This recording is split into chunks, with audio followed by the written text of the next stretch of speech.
Au soleil de Nice, un vieil homme paisible avec sa femme, son fils, sa bru. Ce retraité, c'est Ferhat Abbas, longtemps une des figures de proue de la révolution algérienne. Ferhat Abbas, qui fut président du gouvernement provisoire de la République algérienne au temps de l'insurrection et de l'exil, avant d'être arrêté et emprisonné par cette même République algérienne. Un itinéraire politique tout en contraste. Il avait d'abord cru à l'Algérie française, ce petit pharmacien de Sétif, ce pur produit de l'école française. Il avait milité pour que ses compatriotes soient des citoyens français à part entière. Et puis, imperceptiblement, il s'est retrouvé nationaliste, en guerre contre la France.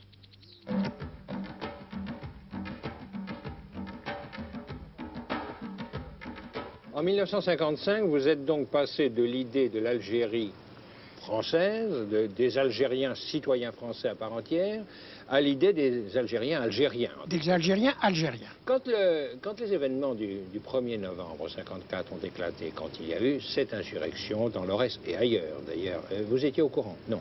Je n'étais pas au courant. J'étais pas au courant, mais toute l'Algérie, dans son ensemble, l'opinion publique, était amertumée. Le trucage des élections, la non-application du statut qui nous a été cependant octroyé par la France, tout cela avait accumulé tant d'amertume et de colère que le 1er novembre était à l'horizon.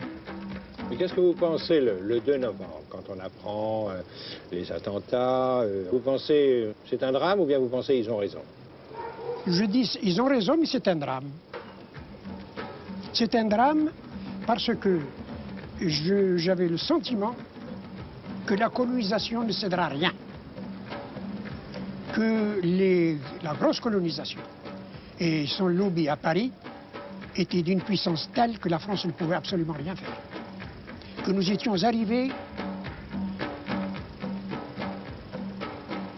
à un point de non-retour. Nous étions arrivés à un tournant où il fallait prendre une autre route. 2 ans plus tard, vous faites votre entrée officiellement dans le FLN, vous arrivez au Caire, vous avez tout de suite une place prépondérante. Vous n'avez pas essayé entre-temps tout de même de recoller les morceaux un petit peu, de voir des leaders français, de parler aux hommes politiques que vous saviez un petit peu acquis aux thèses de l'évolution algérienne? Oui, j'ai tenté. J'ai tenté surtout d'arrêter la guerre. Parce que cette guerre, il faut vous dire vraiment, c'était une guerre à bien des égards, une guerre civile. Les Européens d'Algérie n'étaient pas tellement éloignés de nous. C'était presque nos compatriotes, nos voisins, presque nos amis. Et alors j'étais déchiré en voyant ces tueries. Et le mois de mai 1955, j'ai reçu 2 responsables du FLN chez moi. C'était le colonel Ouamran et le regretté Abban Ramdan. Et ils m'ont demandé de les aider. Nous avons discuté et je leur ai dit, m'autorisez-vous à aller en France chercher auprès des Français le moyen d'arrêter cette guerre? Et vous n'avez pas trouvé? Ils m'ont autorisé et je suis allé en France. Tout le monde me donnait raison, mais personne ne m'a suivi dans ce que j'ai proposé. Vous avez vu qui à ce moment-là? J'ai vu Edgar Faure, le président Edgar Faure. J'ai vu toute la représentation des colons, Jacques Chevalier, Bourgeot. Oui, je vais vous dire ceci. Avant de rejoindre le Caire, j'avais discuté avec les représentants du FLN. Mon idée est que je devais dissoudre mon parti, me retirer à l'étranger et aider le FLN. Votre parti, rappelons-le, l'Union démocratique du manifeste algérien. Donc c'était, disons, le parti nationaliste modéré. Modéré, c'est exact. Je soutenais le FLN sans en faire partie. Mais les dirigeants ont voulu que je fasse partie du FLN pour renforcer l'unité de la guerre, de la révolution. Et c'est dans ces conditions que je suis parti en tant que FLN au Caire et que j'ai prononcé que j'ai fait la fameuse déclaration le 25 avril 1956. Et 2 ans plus tard, en 58, en septembre 58, je vois, vous êtes placé à la tête du GPRA. Je suis placé à la tête du GPRA sans le demander. Parce que les dirigeants, les anciens dirigeants, ceux qui avaient provoqué l'insurrection, n'étaient pas d'accord entre eux. C'était pas un peu le drame, ça, du FLN, de l'insurrection, que ces dissensions, quelquefois sanglantes, entre les hauts cadres du FLN? C'était un grand drame. En réalité, la guerre d'Algérie, c'est le paysan, c'est l'ALN qui l'a faite. Vous voulez dire que les chefs n'étaient pas toujours à la hauteur de leurs troupes? Les chefs, surtout lorsqu'ils avaient quitté l'intérieur, ne pouvaient rien. Le combat était mené par les chefs qui étaient à la tête des wilayas. Et d'ailleurs, notre mission à l'extérieur, la mienne en particulier, c'était trouver de l'argent, trouver des armes et faire de l'information et de la propagande. Alors, toute cette armée FLN qui était en Tunisie, vous voulez dire qu'elle ne servait pas à grand-chose? Elle n'a pas servi à grand-chose. C'est un peu dur pour Boumedienne, ce que vous dites là. Non, elle n'a pas servi à grand-chose. Et Boumedienne le savait. Le savait parce que, à partir de la construction de la ligne Maurice et de la ligne barbelée entre l'Algérie et le Maroc, la ligne Maurice étant entre Tunis et l'Algérie. C'est ça, la ligne. L'Algérie était complètement isolée. Donc tout reposait sur les gens qui étaient sur le terrain. Tout reposait sur les gens qui étaient à l'intérieur. En mai 1958, lorsqu'éclate la grande révolte des Pieds Noirs, Ferhat Abbas ne perd pas espoir, au contraire.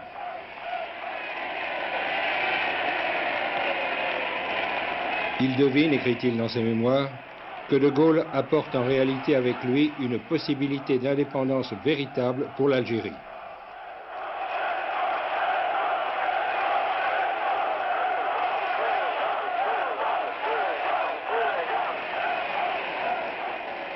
Je savais que le Parlement ne pouvait pas régler cette question. Mais qu'un général comme De Gaulle pouvait, avec le prestige qu'il avait, pouvait régler le problème algérien.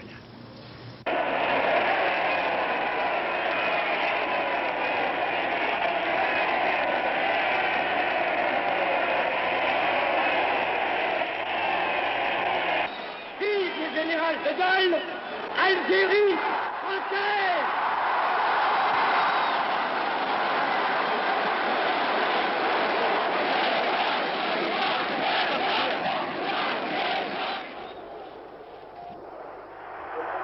Compris.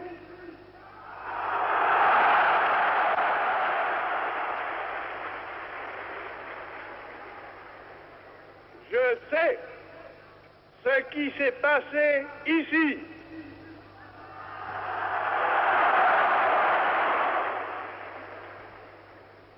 Je vois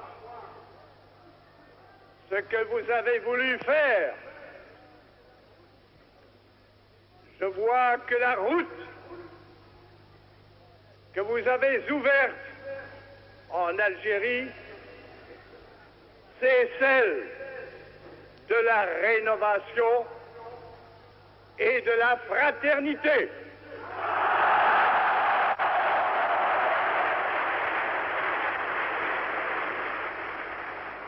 Quelle était la part d'appui que vous receviez dans votre combat de certains journaux, de grands journaux ou d'intellectuels connus comme Marillac? C'était important? Beaucoup.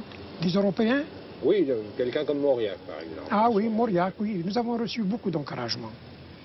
Ça comptait beaucoup pour vous? Ça comptait beaucoup. Nous étions, chaque fois que le problème algérien était posé dans ses véritables données, c'est-à-dire le français d'un côté et le musulman sujet français de l'autre, contrairement à ce qu'on prétendait, parce que beaucoup de Français pensaient que l'Algérie c'était trois départements français, et que nous, musulmans, nous étions des Français comme les autres. Beaucoup de jeunes Français le pensaient. Alors chaque fois qu'un intellectuel ou qu'un homme politique français venait au secours de cette vérité qu'il y avait 10 millions de musulmans qui n'étaient pas français, eh bien nous étions heureux. Parce que nous avions toujours vécu sur une équivoque et sur un malentendu. Quel était l'équivoque? Alors expliquez-vous vraiment. L'équivoque, ce que vous avez déclaré en 1834, que l'Algérie était annexée et qu'elle est devenue territoire français et que nous, indigènes, nous devenions français. Mais nous ne le sommes jamais devenus. La Savoie a été annexée bien après l'Algérie et les Savoyards sont devenus français. Nous pas. Ça, c'était votre première idée, au fond, qu'il fallait faire des Bien Algériens, sûr, des bien Français sûr. non musulmans, des Français musulmans, comme on a dit plus tard, qu'il fallait faire de ces Français musulmans des citoyens français. C'était Bien votre sûr, première idée. c'est mon première idée. Et c'est l'idée à peu près de la majorité des Algériens. Il ne faut pas croire que c'est une idée qui m'est particulière. C'était l'idée à peu près de tous les représentants de l'Algérie. Et vous croyez que c'était possible, ça, de prendre Moi, je des dis- gens comme les Algériens, qui ont une civilisation, qui sont musulmans, À la qui ont une- condition, moi Ouais. j'étais partisan, je suis parti de ce point de vue, que l'Algérie devait avoir une province musulmane. Et que la culture française nous permettait de coexister avec le christianisme et le judaïsme et d'échapper à l'héritage du Moyen-Âge, des croisades, des luttes religieuses. Il fallait s'en sortir. Et j'ai tout apporté. Ma lutte a consisté à réconcilier les trois religions monothéistes et de faire, d'une part, et d'autre part, de faire coexister les races diverses en Algérie, à la condition de respecter l'islam en Algérie. Bon, en somme, tout le monde citoyen français, votant pour les mêmes Bien sûr. assemblées, dans les mêmes collèges, etc., électoraux, mais avec son identité, alors. Oui, avec cette identité. Ce qu'a fait le général de Gaulle avec le collège unique. Mais il a fallu 3 ans de guerre ou 4 ans de guerre. Et c'était trop tard à ce moment-là? C'était trop tard. Grâce au progrès de la pacification, au progrès démocratique, au progrès social, on peut maintenant discerner le moment où les femmes et les hommes qui habitent l'Algérie seront en mesure de décider de leur destin une fois pour toutes, librement, en connaissance de cause. Compte tenu de toutes les données algériennes, nationales, internationales du problème, je considère comme nécessaire que ce recours à l'autodétermination soit proclamé aujourd'hui. Si on l'avait fait en Mais- 1936, au moment Mais du bien projet sûr, Blum, mais il c'était n'y aurait pas possible? de guerre. L'Algérie, la guerre d'Algérie, c'est la guerre qui n'aurait dû jamais avoir lieu. Mais vous ne pensez pas que l'Algérie aurait évolué quand même vers une indépendance? Elle aurait évolué vers l'indépendance, mais multiraciale. Les Français d'Algérie étaient déjà des Algériens au même titre que nous. Est-ce que vous croyez qu'après l'indépendance, après 1962, les pieds noirs auraient pu rester? Bien sûr qu'ils auraient pu rester. Il y avait un Je problème. ne pardonnerai jamais à l'Ouest d'avoir existé.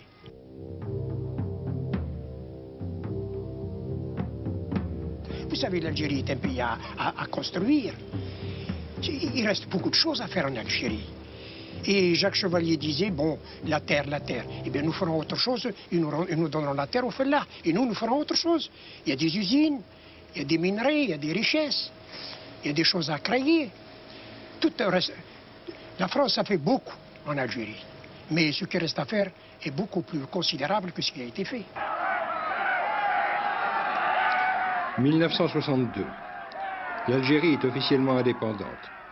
Ben Bella et son futur successeur Boumedienne font leur entrée triomphale à Alger. Ferhat Abbas est encore un personnage officiel à ce moment-là. Il devient président de l'Assemblée constituante.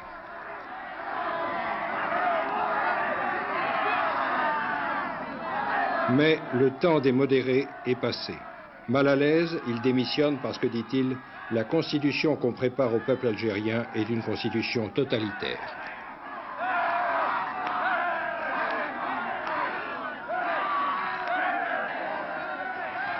Alors, qu'est-ce qui se passe quand vous quittez la présidence de l'Assemblée algérienne? On vous laisse en liberté? Non, on m'a arrêté.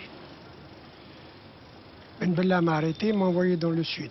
Vous avez été arrêté par les Algériens, cette fois. Par les Algériens. Vous Et aviez- Boumedienne, moi aussi, m'a arrêté. Vous avez été arrêté par les Algériens, vous aviez été arrêté par les Français. J'ai été arrêté par les Français et par les Algériens. C'est à croire qu'on a toujours tort d'avoir raison. C'en est fini de la carrière politique de Ferhat Abbas. L'homme qui avait été auprès de Mme Gandhi, comme de tous les grands du tiers-monde, l'inlassable commis voyageur de la révolution algérienne, n'est plus qu'un prisonnier dans une oasis du Sahara, réduit à élever des pigeons pour améliorer l'ordinaire que lui donnent ses gardiens. À quel âge avez-vous commencé à militer, à être vraiment un militant? Toujours.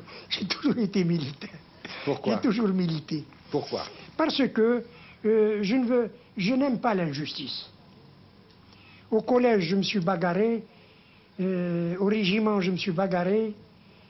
Et j'ai commencé à écrire en 1919 dans le journal de l'émir Khaled, qui a été exilé en 1923.